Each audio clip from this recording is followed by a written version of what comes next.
बिस्मिल्लाहिर्रहमानिर्रहीम। ये बेर रोहा है, जिसको रोहा का कुआं कहते हैं। और ये वो मुतबर्रक कुआं है कि जिससे नबी अलैहिस्सलाम ने पानी भी पिया है। बल्कि एक रवायत में तो यूं भी आता है कि 70 अंबिया कराम ने इस कुएं से पानी पिया है। और हजूर अलैहिस्सलाम जब भी तशरीफ़ लाते, आपका दूसरा क़याम यानी मदीना मुनव्वरा से दूसरा क़याम यहाँ होता।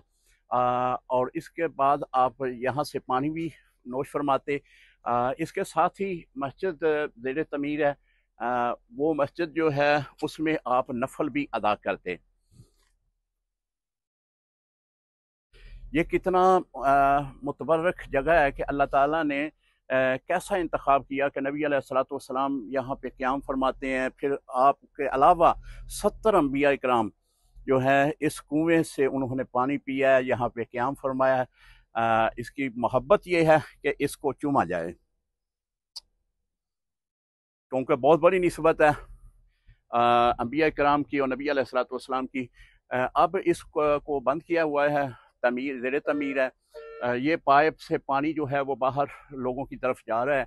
लोग जो हैं वो पानी भर रहे हैं और इसका पानी जो है बतौर तबर्रुक अपने यहाँ लेके जा रहे हैं।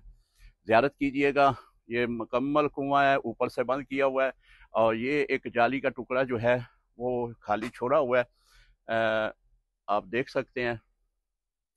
अल्हम्दुलिल्लाह, अल्लाह का शुक्र है कि अल्लाह ताला ने इस करीबी ज़ियारत करने नसीब फरमाई, क्योंकि ये बहुत बड़ी ज़ियारत है। ये बहुत बड़ा जो है अल्लाह ताला ने मकाम अता किया है कि इस कुएं पे आज हाज़िरी हुई है, जिस कुएं पे 70 अंबिया इकराम और नबी अलैहिस्सलाम सहाबा की जमी तादाद यहाँ पे तशरीफ़ फरमा थी। सुबहान अल्लाह। अस्सलामु अलैकुम रहमतुल्लाहि व बरकातहू।